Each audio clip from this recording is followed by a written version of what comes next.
Hey everybody, welcome to a very special Ask the Trainer today. We have an amazing special guest with us. This man, I don't even know where to begin, but I will say he is a Mario Paint addict who somehow, I don't know if it was Mario Paint or what, but got into fine arts. He was a NBC art director. Started working with Cinema 4D at ABC, and then got sort of tired of that, wanted to do his own thing, and started iDesign. Everyone, please welcome EJ Hassenfratz. Hey. Hello, EJ. When you said very special guest, I thought you were just talking about Thanasis, because he's the only very special person here, at least in my heart. Why are you giving me compliments? I told you that's forbidden. Verboten, as they broke say. The rule already. Oh my God. I'll just stay. Thank you for having me here, Darren. Yeah, you're very welcome. Thank you for making the time honored. for it. Yeah, honored to have you in our company, EJ.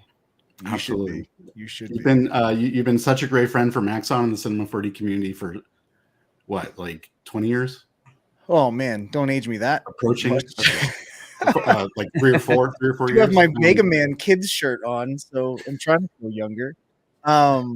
Yeah, I mean, I've been doing Maxon stuff for the longest time. Yeah, Cinema 4D definitely was the first, well, actually the second software I ever used out of college. And the other one, I can't even remember the name of it. Strata 3D, I think it was. It was like super cool. Tried to make robots in it, as you do as a boy, as a man in college. But yeah, then started mostly doing After Effects stuff in for local news stations. I cut my teeth at an NBC station in Pittsburgh, which Jonathan Winbush also from Pittsburgh, so a lot of representation in Pittsburgh, which is cool. But then moved to DC, worked at ABC there, also local news, and then just was like, okay, I'm tired of animating logos and doing graphics for gunshot victims and stabbings and stuff every day. So decided to go into sports, and that's really when I got into like Cinema 4D, doing a lot of sports graphics and stuff like that. And yeah, just kind of like fell in love with it. I'm not the smartest guy, Noseman will tell you that. And Cinema 4D just like jived with how my mind worked. And I always tell people that's the easiest 3D software to learn. And it's definitely the most artist-friendly tool. And that's pretty much why I absolutely love it. It's just so easy to get down and just start creating. One thing I do want to share as well right off the top here is that like literally right after the stream, I'm headed to Dallas for our very first for the design and animation tour, the DAT tour.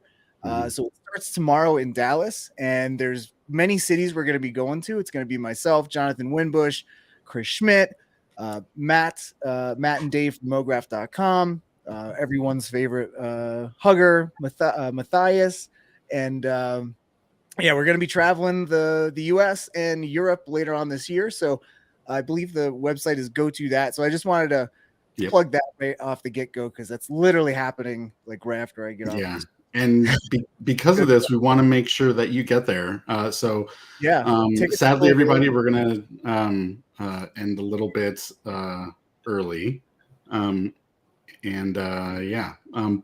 gototdat.com for the tour dates and more information on the road show. I got a couple of stuff I want to show you before we jump over to EJ's screen, because I understand you have some stuff you weren't able to get to at NAB. You were just in Vegas. Vegas. I finally got my voice back, I think. Yeah, sounds like it. But I watched your presentations. They were excellent, as always.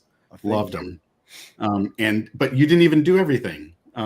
So you got some stuff to share with us, and we want to get to that as quickly as possible. So let me share my screen so I can just go over this stuff oh man, too many windows. Here we are, and add to stream. All right, so everybody, iDesign.com, there's EJ's page, and schoolofmotion.com. Today's recording will be on the Maxon Training Team YouTube page.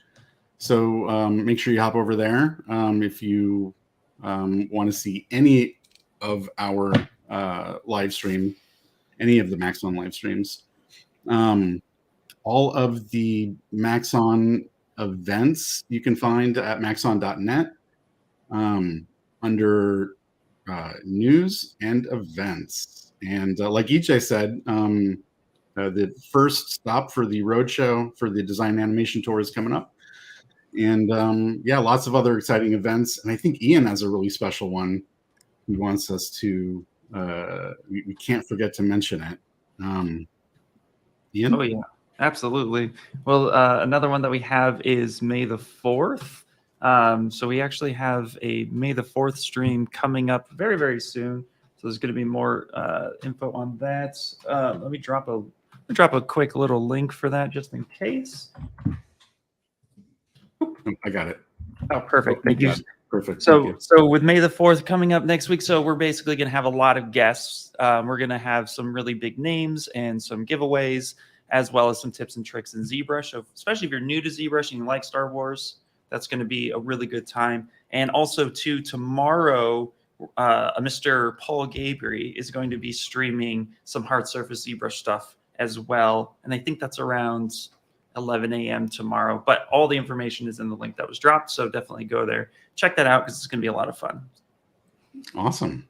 And let's see. Finally, before I toss it over to you, EJ, we love giving away shirts, and we love seeing you guys at the shows and at all of our events with those shirts on. You know, if you're in the mood, whatever. But let's see. The link to our merch store is, well, let's see. Let me get that. But you do need a passcode to get the, did I not? Okay, I got it over here. You do need a passcode so that you will get the shirt for free. And you only need to pay for shipping and handling. Sadly, that's the way of the world. Thanasis personally delivers it to you, so he doesn't work for free. So it's just and I have to go. There are some orders already coming in. Well, and he's from Canada, so if you're in the U.S., there's border fees, import fees. Yeah, you pay at least $1,000 for everything else, but the T-shirt is free. T-shirt's absolutely free, and you get this delivered with a smile from Noseman. Yeah, a Canadian smile. And I believe that if the orders are on the West Coast, EJ, you do those personally. Is that right? Yes. I'll drive to your house. I'll bring Gus with me and some plushies, and yeah, we'll be there. My dog might poop in your lawn though, depending on what stop you are. Like, if you're the first stop's probably fine, but if you're like one of the later stops and he's got to go, then yeah, he's got to go. Risky business. So I just want to say out loud, the passcode is Redshift Renders, all one word, no spaces, for the merch store. So get your shirt, everybody. And I think, anything I missed, we'll pick up at the end. I can't wait to see, EJ, what you have for us that you didn't get to at NAB. That was awesome. And I am going to post links to your presentations.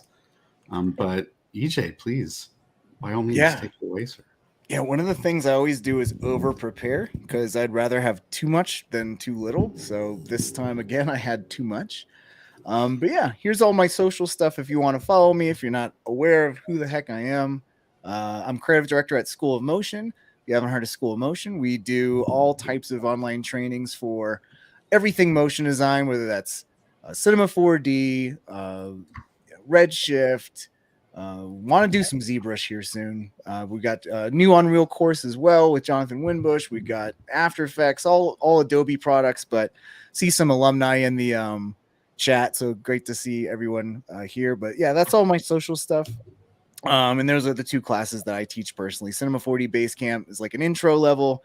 C4D class, it's 12 weeks long. It's going to kick your butt, but you're going to come out the other end really having a grasp of Cinema 4D. And then Ascent, which teaches you like all the next level stuff like rigging, dynamics, simulations, all that kind of stuff.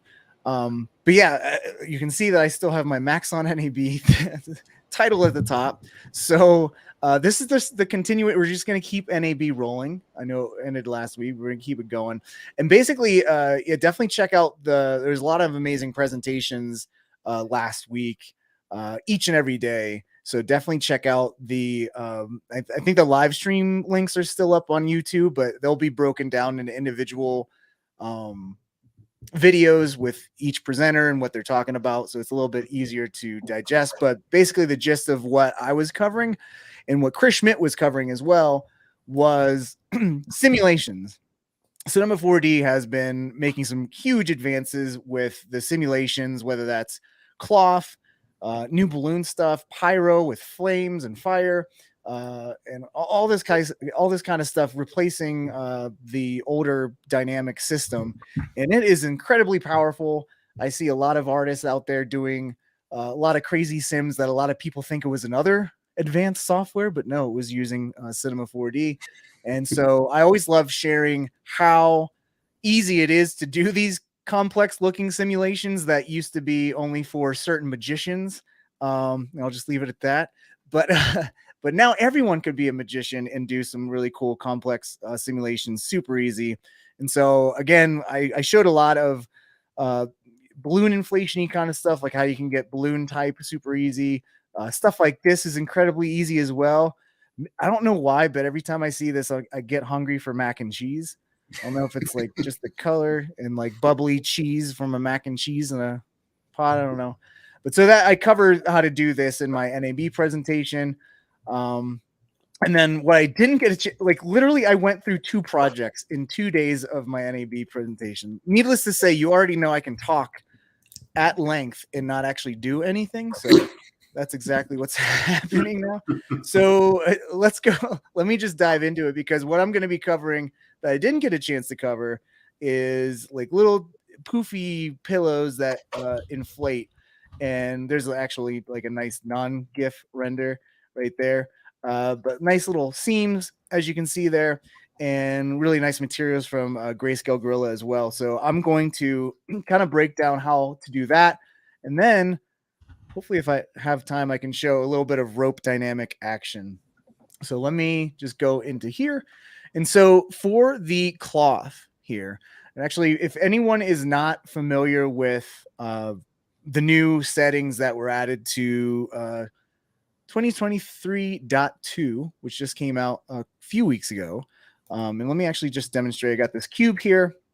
I'm just going to make this pretty small, because the one thing to keep in mind, this is one of the biggest mistakes I see, especially beginners make when they're doing anything in 3D, and it's that they're not building stuff to scale. And that's very important when, number one, you're lighting, because lighting and redshift or any renderer really these days are made to render things accurately as if they were built in real world scale. They're using real world values. So the one thing I always recommend when you're doing simulations or lighting, use a scaly, because if I want to make a pillow and I just create a cube and like, okay, there's a pillow that I'm going to inflate. If I bring my little scaly figure in here, I call him Bob. You can see that that's actually a massive pillow. I mean, that's like more like I forget what those little beanbag chairs are, but that's like the size of like a beanbag chair. So if we wanted the size of a pillow, we'd probably make it a little bit smaller. So Bob the Scaly, we're done with you. So now we can basically just, plug in some values. Let's make it super small like this. And we just have a simple cube. We'll add a little fillet. So if I go to quad shading with lines, you can see we have a little bit of an edge there. Maybe we'll just bring that down to like 2. And then we need some segments here as well. So let's do some segments, and let's actually go. Can I say that the sort of chat balloon example that you did at NAB, and we posted the links to the presentation. Oh yeah. And all the other breakdowns that you did of the importance of the segments, that was great, man. Yeah. So yeah, and that's an important thing to bring up is that the detail you'll get from your cloth sim is totally dependent on how many segments and how much definition you have. It's kind of like if you're working with a file like a logo that doesn't have very many pixels and you're trying to make graphics with it, like we're not going to have much detail. Same kind of thing with simulation. So get out of garage shading with lines. You can see I have segments of, let's make that equal. Sizes 30 centimeters by 30 centimeters, and our segments are 40 by 1 by 40. And what we can do is, let me just hit N, and then actually let's just stick with subdivisions for now, and let's make this simulationified, balloonified. So what I'm going to do is I'll right click on my cube, and we'll go to simulation tags, and there's a whole bunch of different presets here. So we got cloth, we got rope, we got a soft body. And the cool thing is that cloth, soft body, and balloon, they're all in the same tag. So if I select balloon, it's going to get your cloth tag, and it's going to have a preset where these values, like these cloth tag values, are more optimized for a balloony simulation. So if I go to balloon here, and if I just hit play, so let's go rewind to frame 0, hit play, you can see everything just fell down. That's not a balloon. So what I'm actually going to do is, we don't have to play by the real laws of physics here in Cinema 4D. We can just like get rid of gravity if we wanted to. So to do that, I'm going to hit Command or Control D, and that'll bring up our project settings and our attributes manager here. And if we go to simulation, this is our simulation scene settings. So here's some simulation like sub-step settings, which is just like the how accurate your simulation is. But we want to go over to the scene, and here's gravity, and we just want to turn that off. We can turn that off by just entering 0 in gravity. And now when we hit play, whoop, things just kind of, it's simulating. Okay. So, but we don't have any inflation here. Let me just give myself like 300 frames for let this play here. So we don't have any overpressure, because an overpressure value of 1 means that there's actually no pressure going on. If we go to, say, 5, let me rewind. Boop, got a little bit there. Let's actually go to 15, and I think, yep, there we go. Now we're getting a little bit of something there. Whoop. You're seeing a little bit of popping. So what I might do is, you can see this is kind of thin. Let's actually make this a little bit thicker so we have more room for the air to kind of do its thing. Let's just make this a little bit bigger. Sorry to interrupt you, EJ. If anyone out there has questions, feel free to post them. Yes, please. I'm trying to watch the chat and multitask here. And one thing to note is that EJ is using 2023.2. Yes. Yeah. A lot of this new functionality was added in 2023.2, including the balloon vertex map, plus which is exactly what I'm going to be showing. And it's crazy that just a simple addition of a vertex map actually in this stretch influence, right, Thanasis? Yeah, that's the old so this is like the old way it used to work, and you can actually see it. We might have like, well, actually no, that doesn't look bad, but you used to have like little bubbles that would escape your simulation. Correct me if I'm wrong, Thanasis, but this basically allows this stretch influence turned off, allows the air to more evenly distribute itself inside in the real world. In the real world, if you have some sort of sewn pillow, the areas that are larger, that can hold bigger volume, they are the ones that have more stretchiness because they are comprised from more polygons. But from an art director's point of view, that wasn't always what visually you want to do. So the physically looking way wasn't the artistically nice way. So now you can turn that off, and things are going to be a bit nicer. Yes. So, yeah. So it's crazy just adding this and then the map. Unbelievable amount of control. There's definitely a lot of things you weren't able to do before that now you can.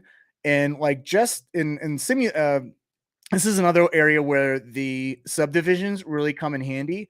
You can see that with this cube, we got this little fillet subdivision here. And so that just adds, if I turn this on and off, that just adds whoops, just a little cut right here, right?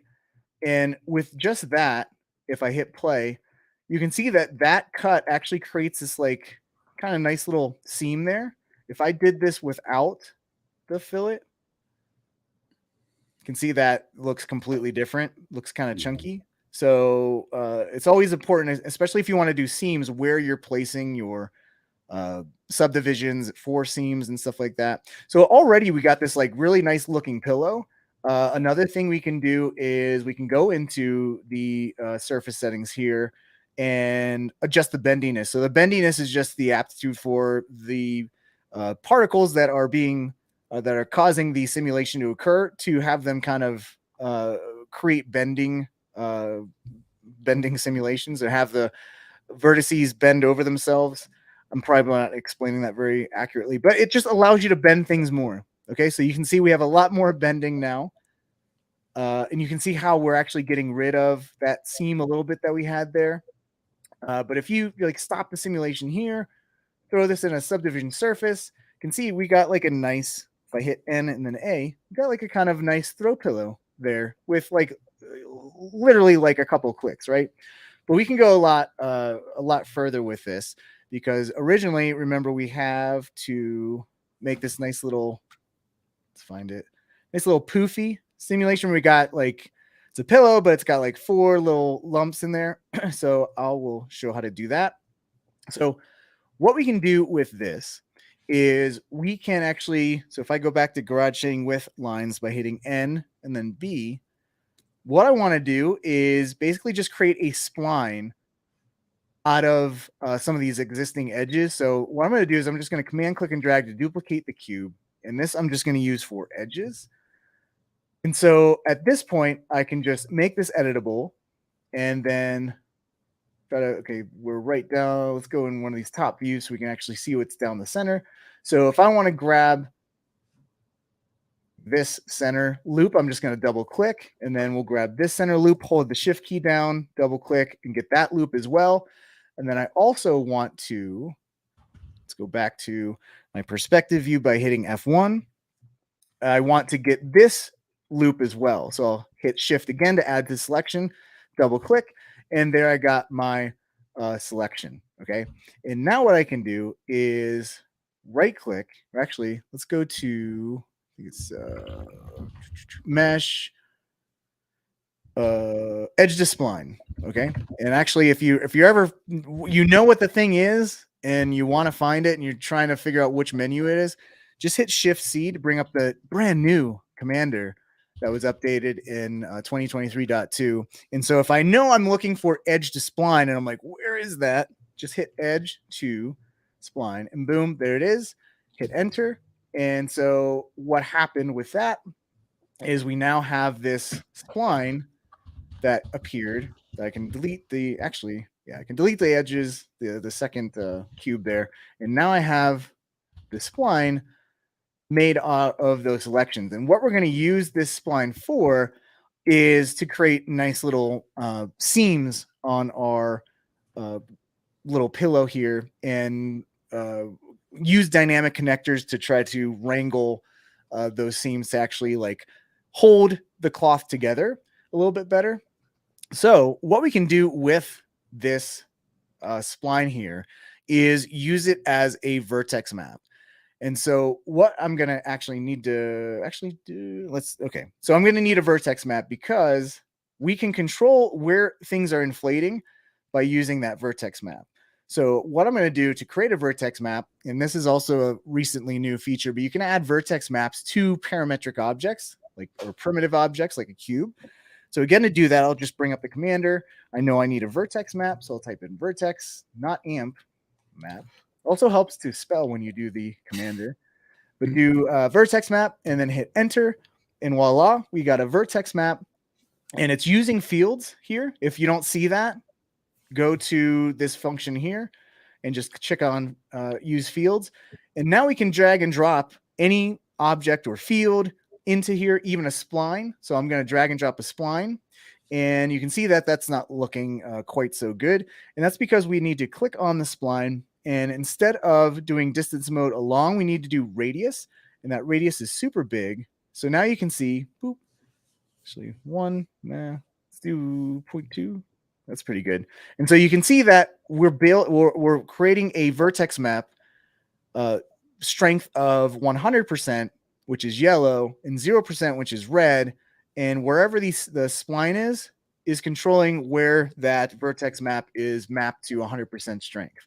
So we can use this to control the map here. Okay. So if you look at this, and okay, let me just do this first. So if I drag and drop this vertex map into that balloon and hit play, you can see that actually everything's screwing up. And what's actually happening is we're constraining the balloon effect to just where these lines are. So we actually want the inverse of that, where everything, the balloon effect isn't happening where the spline is. So we want that to be red. So all we got to do is go to our vertex map, go to basic, go to invert. And now you'll see this is the correct mapping that we want, because what we want is to not have any balloon inflation where this spline is. So vertex map strength of 0 will be in the red, 100% will be in the yellow. So now if we hit play, let's see. Okay, so you can see that it's still kind of moving there. The vertex map's moving. So let's see, use on deformed points. So I think we want to uncheck that, and that will stick. Yep, there we go. But you can still see that we're still inflating a ton. And so what we can do is utilize this vertex map for a few other things as well, because there's a lot of features, a lot of settings here that can use vertex maps. One of those things is the mix animation. So mix animation is basically your old follow position, follow rotation. And if we use with force and throw in this map here and hit play, you can now see, woo, basically that vertex map is now trying to keep those vertices in place. So they're trying to maintain the same position and rotation there. So you can see something that way, but we're really not getting any seams here. So what we can do is actually go about this another way as well. So I'll rewind. So that's one way to do it. So what we can do is go to our edges here, our spline. So this is just, yeah. And we can right click on it and go and make it a rope dynamic object. So now this spline is dynamic. If I hit play, where's the spline? Do I have spline turned off? I can't really see the spline for whatever reason. Oh, there it is. So you can see how the spline is dynamic now. If I hit play, you can see that it's all moving around. And what we want to do is have that spline stick to our cube here and stick to those vertices. So to do that, we can use what's called a dynamic connector. So let me just rename this pillow. Hey, EJ, can I mention something real quick? Yes. One of our viewers asked a question earlier, and I replied that you can use a vertex map. And so everything that you're seeing EJ do here with these settings, there are so many other places that you can use these vertex maps, and you can have more than one. You can have all sorts of them, and which you'll probably maybe get to. I don't know. Anyway, I just want to say that out loud. Yeah. And yeah, thank you. I want to add something. Balloon only works in watertight meshes. If there's a polygon missing, it's not going to inflate. And the second thing that relates to Alias Wave from Maya 4D its question, it won't explode. It's not real pressure. You will have to augment it with some sort of dynamic force or something. Once you poke that hole or add the tearing, it will collapse. So keep that in mind when you're doing that. And there is the tearing option here. I saw that question where if it inflates past a certain amount, I believe that's the thing, it'll start to tear. So if this goes to 110%. And if you unfold that, you can also put a vertex map in there. Yeah. So you can even do that as well. But you can see we got throw this in a subdivision surface. We got some like cool, an epic title sequence. You would make it epic. I know.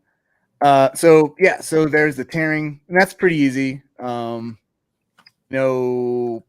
you've probably done a ton of stuff on the tearing, and I know Chris Schmidt, Rocket Lasso, he's like the mad scientist of simulations as well, alongside Noseman.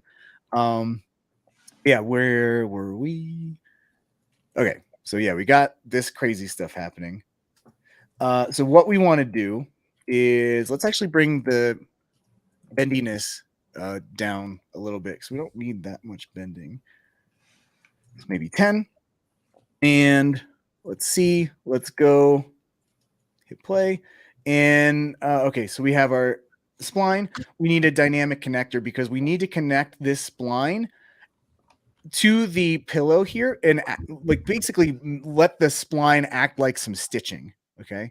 So what we're going to do is we're going to right click on the pillow, go to simulation tags and connector. And this is really cool because in the past, if you wanted to pin cloth to something, you would have to use a belt or a cloth belt and then manually select points. And then if you wanted to change those points or adjust the subdivisions of an object, you'd have to recreate those points or those selections again and then repin. And it was a big pain in the butt. But this time, with the dynamic connectors, this kind of makes it all parametric, which is super cool. And so what this allows you to do is we got other objects selected, and we need to basically, so we got this rope, we got this pillow, and we need to search for some other of the points here. And so let's actually go to our spline. Let's make it uniform so it's more evenly subdivided here. And let's see. Let's go. Oh, always draw, create. There we go. And update live. So what's going on here is we weren't seeing anything happen until we went to update live, and then you can see stuff updating. And so you can see these little connections that are being made, and these connections are being made between the spline and the vertices of the pillow here. So every point has a connection to the edge spline here. And why I changed the uniform here is adaptive kind of is spread out like this. But if we want more points here, you can see we can adjust uniform, and you can see this is kind of needs to be updated a little bit there. Boop. So something like that. And so now you can see that we have the stitching, but we need the stitching to connect the front and the back. So for this, let's actually decrease the size in the Y. And then again, we'll need to go and we'll just shrink down the spline as well, something like that. And then go back into the connector, adjust that search radius. And what I want to see is connections between the top and the bottom. And you can see right in there, that's what I want to see. And this is going to create some like stitching effect. If you look in there. So this is going to create a connection between these 2 points. And now if I hit play, things are just going to explode. So let's actually go and let's up some of our, actually let's bring down the connection so we don't need that many connections. And let's adjust some settings here. So if I go Command or Control D and then go to my simulation, what we need to do is up some of these settings here. And one of the things we can do is up the smoothing iterations and then also the damping. The damping is going to basically remove energy from the particles that are creating the simulation. And so if I do damping of like 25%, and also there was a lot of collisions happening and collisions popping and stuff like that. We want to get rid of that so we can up the intersections or remove the intersections that are happening with our geometry by upping these collision passes. This is basically just settings to prevent your geometry from intersecting one another. So now we got this happening, and let's see. So we got this inflation, and things are going crazy. And what we need to do at this point, got one last step. We need to go into this rope And we also have the mix animation here as well, which is your set driver, set driven. And we basically just want to say like, hey, actually, this rope, we don't want to be all willy-nilly. We actually want to have this kind of stick in place. So we'll use with force, and let's see if this sticks in place a little bit more. And so you can see a little bit of that. Let's go even further with this.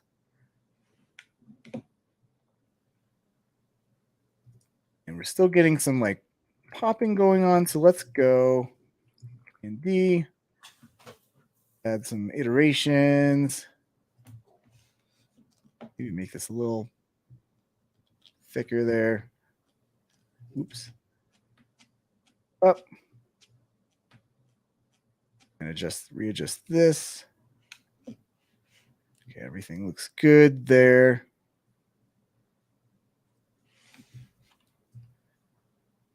And so we're still getting this exploding stuff happening. So let's try to figure that out. Let's see. Bendiness, let's go bring back to 1. Balloon. Let's see if we can go a little bit bigger. There you go. Getting a little bit closer. And you can see how the spline is kind of looking like stitching too, in a way. Mm-hmm. We're getting close. Let's try to troubleshoot what's going on. Another thing you can do, this target length is really useful. So it allows your vertices to go beyond the initial state a little bit. So if I go to like 105, see that everything kind of stretches a little bit there. And let's turn on the mix animation here. And let's actually use the vertex map to control which parts of our geometry are expanding a little bit. Ooh, is it this too? I think collision side I need to be on both. I think that fixed something. So this was just colliding with the front. Yeah, so I think that was it. So if you have the collision side out front, it's only going to respect collisions on the front face or front normal of the geometry. If you do both, it's going to respect both collisions. So now you're starting to see a little bit of that inflation, but okay, I think now, because I figured out I was missing that step, now I can shrink this down a little bit. And anytime you adjust your geometry, you got to go back to your dynamic connector and just kind of just touch it a little bit. And if you hit A, what A does on your keyboard, it forces to refresh. This is for Susie, my cousin in Omaha. Yeah, if you hit A, it just refreshes it forces the scene to redraw itself in the viewport. Does that do the same? No, it doesn't refresh the the dynamic connector. Okay. You can always you can always deactivate the update live and just recreate them. And click on the left, create. Turn it off, create. So that will, that's usually the step I do. I turn off the automatic, or you can change the number and it should work. Okay. All right. So we got, let's update live. And so we got this going on. And now let's hit play. EJ, what you don't have is same object. So the connectors are generated only on the spline and not the pillow itself. Oh, did I accidentally set that on? That's okay. Oh, same object. Duh. Yeah. So now it's going to create connectors. Oh, we got it. Always that one checkbox, right? Yep. Yep. Always the one. Watch my Cineversity tutorials. Noseman, did I post the right link to that?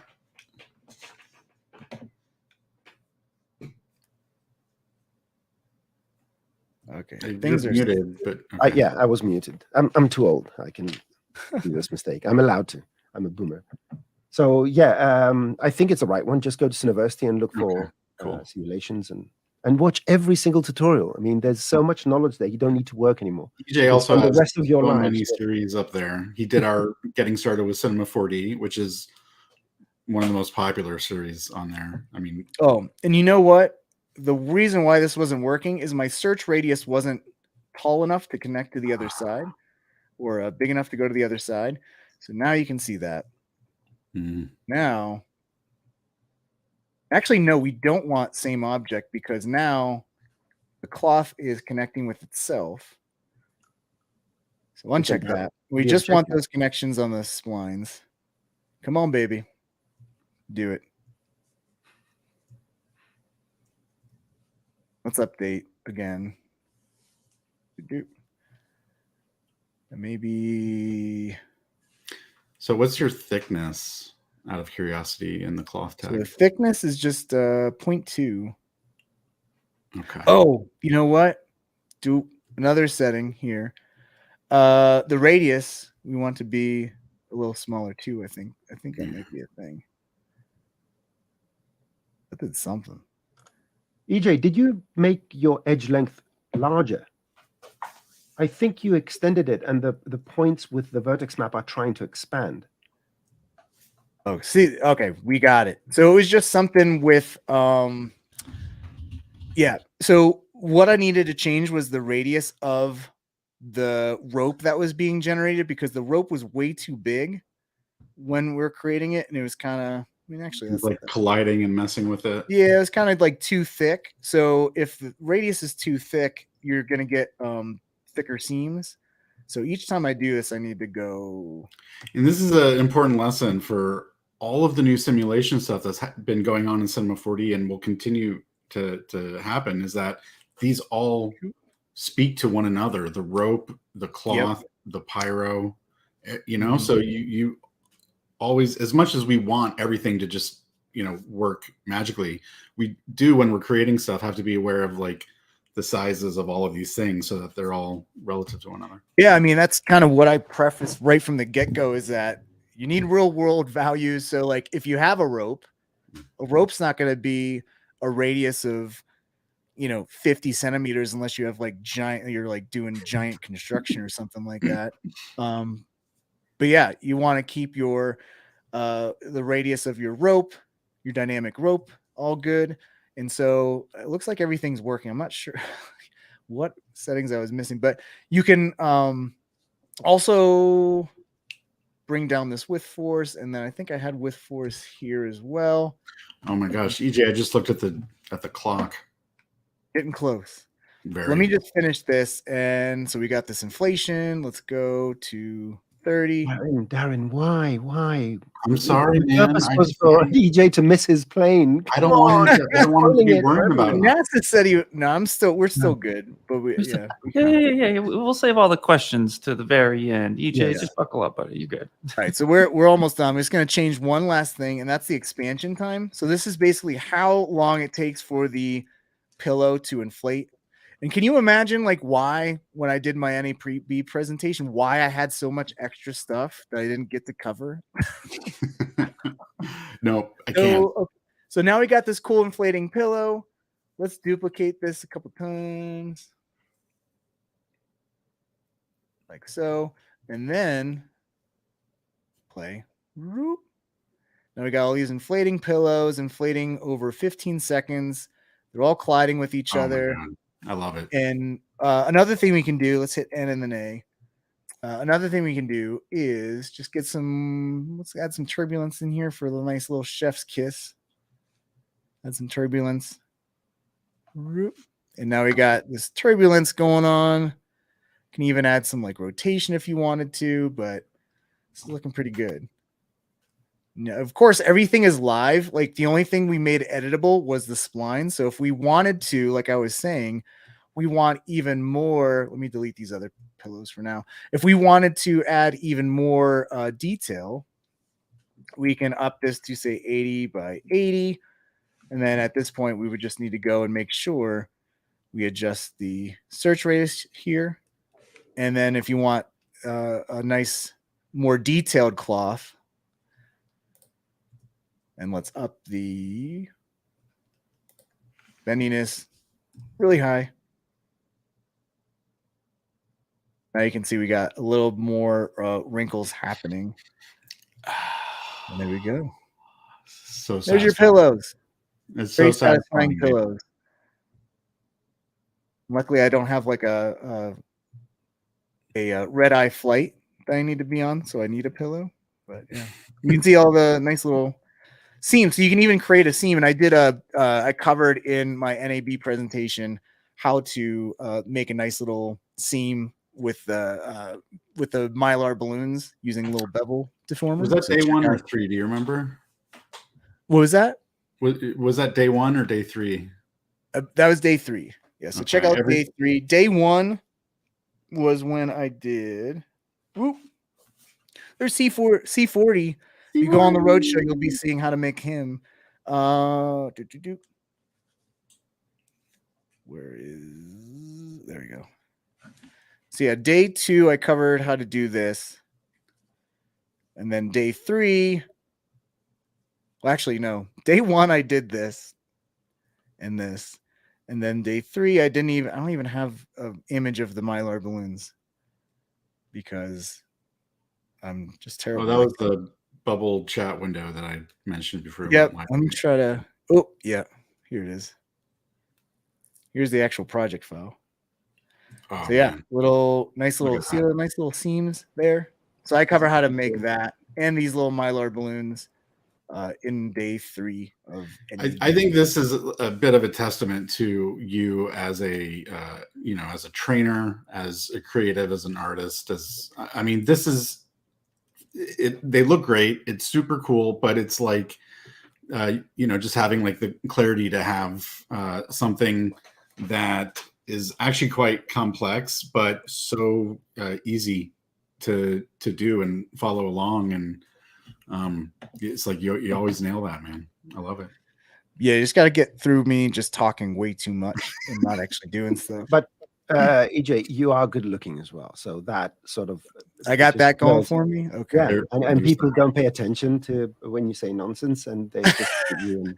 I mean, So- that's a so, thing that we share, right, Noseman? Like Exactly. when you're gifted with My these looks. looks. Exactly. Yeah, When I'm you're a when you're a people- Nick Campbell or someone where you're just horrifically ugly, like you really have to share stuff. That's why Nick You're a does so beautiful good man. tutorials, because he has to emphasize on the knowledge. Where I can say any nonsense, you and I both, because trust it's just very us. good looking. Yeah. Yeah, you always trust the attractive people, no matter what they say.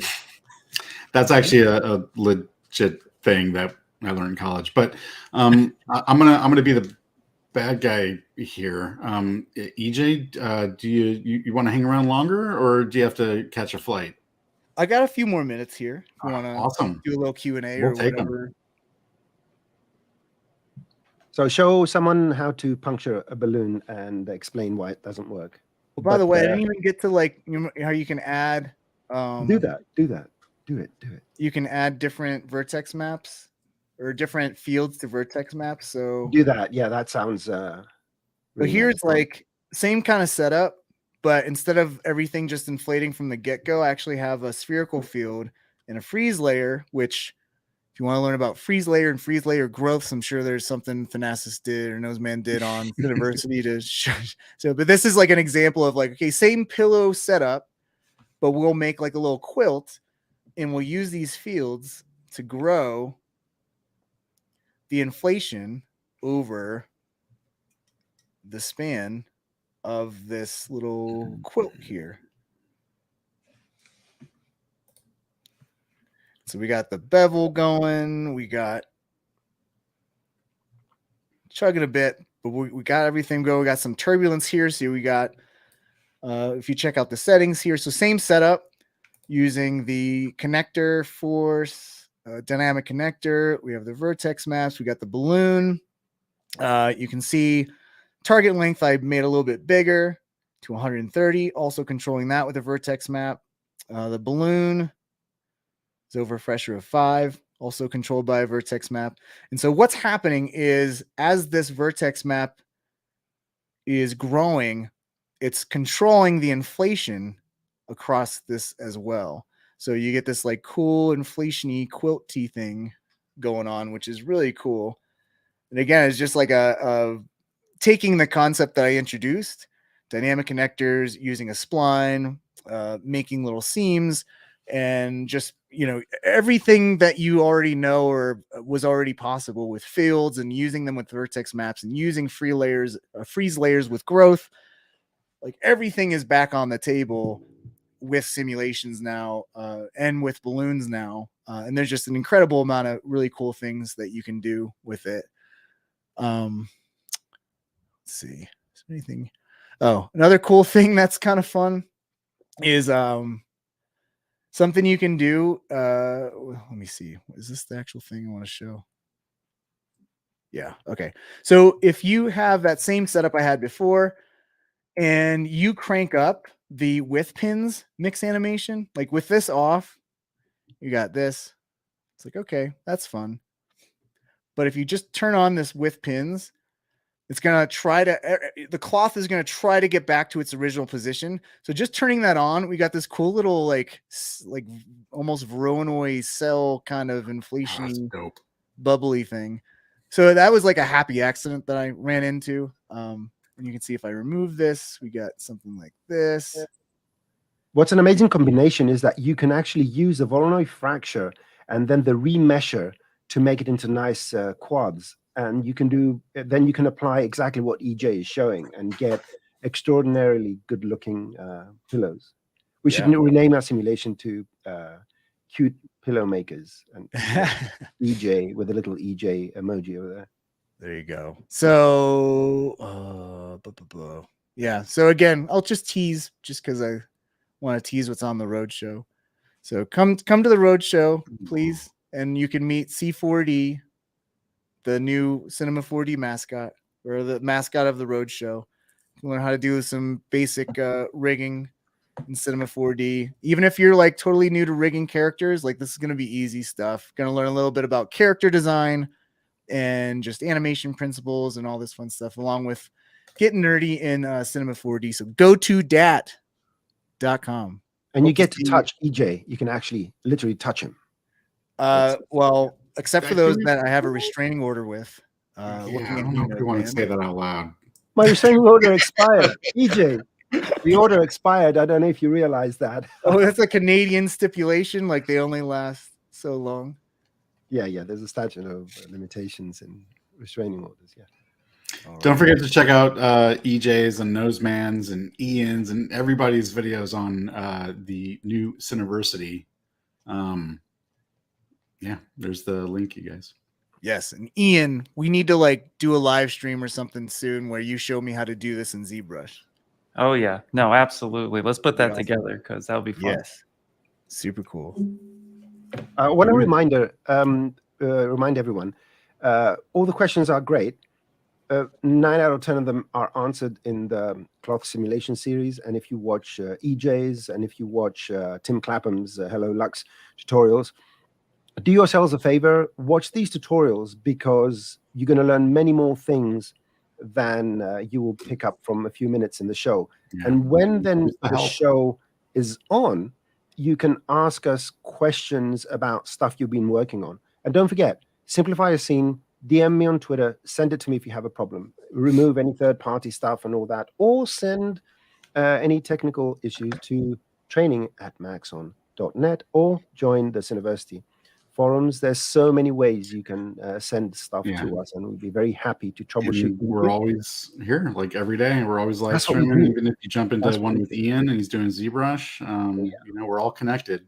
So, let's see. EJ, you've spent so much time with us. I really don't want to push you over the, you know, so that you're like running through the gates. Home aloneing it through the airport. I have a question. I have a question for EJ.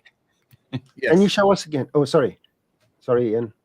Oh no, I was just joking. I was like, I hope you're packed. There's one question I have for EJ. Very simple one. Can you show us again how to do that pillow with the thing in the middle and how it inflates and how you control the vertex maps and all that? Just, you know, just go through it one more time. So I think I saw this. Yeah, I think. Actually, EJ, I have a question for you. Okay. Before you answer that one, can you demonstrate live what Alt F4 does? Oh wow! I'm not gonna fool me once. Shame on you. Fool me twice. Never get fooled again. Hey, you guys, EJ's pug is adorable. You can get a plushie of him for a very limited time. Yes. I posted the link Yes, please. It's gonna happen. So I we got one. reached our Kickstarter goal. So it's going to go into production. I'm so excited. I'm so thankful for everyone except for Noseman for supporting me, because he's one of the few people who never supports me. He doesn't even like And that's dogs. fine. Doesn't even like He us. gets None of excited us. when they Doesn't kill a like any dog in a of us. movie. He gets What are you like, talking about? Dogs are the tastiest meat in times Oh of, my God. despair. I mean, Why I not? just don't, I don't get you, Okay. man. All right, you're gonna have to explain to me what you thought of John Wick. Oh no. It's like that was my favorite movie, especially the first 15 minutes. All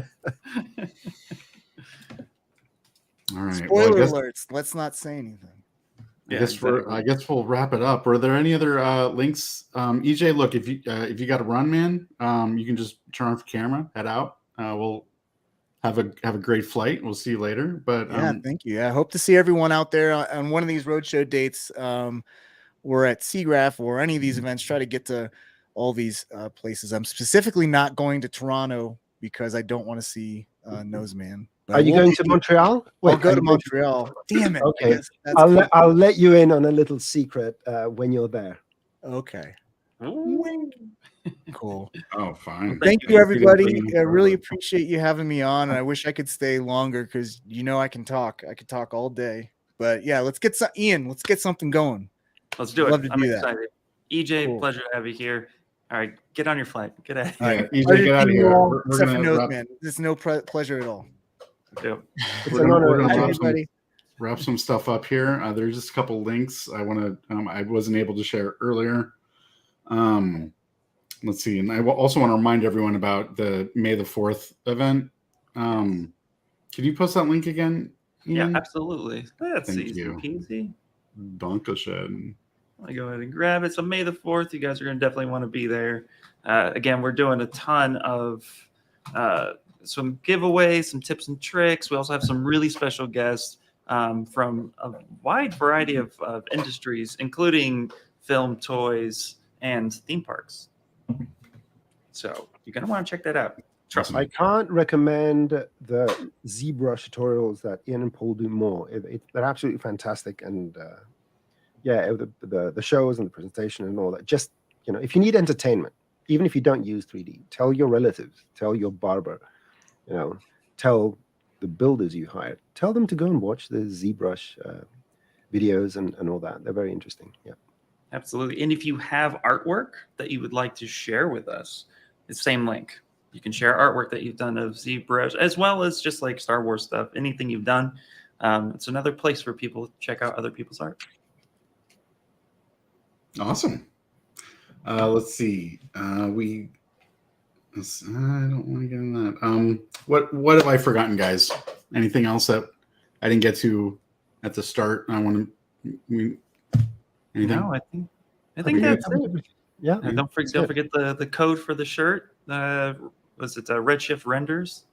So if you One missed it word, in the no beginning, spaces. you got the link. There's the code. Boop. And that's it. Yeah. Thank you for everyone Awesome. showing up, hanging out with us. This is always a pleasure. Darren, Noseman, always fun and entertaining to hang out with you two. Likewise. Absolutely. It was so great to have EJ.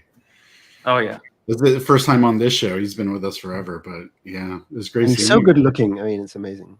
Man. It's like as if his renders didn't look good enough. Then it's like this guy who's like forever 30. Yep. Mm-hmm. Some people are lucky. See, there you go. Yeah, we are. We are. Some people, we are lucky. Thank you, everybody, for joining us today. We will see you again soon. Sweet. Bye.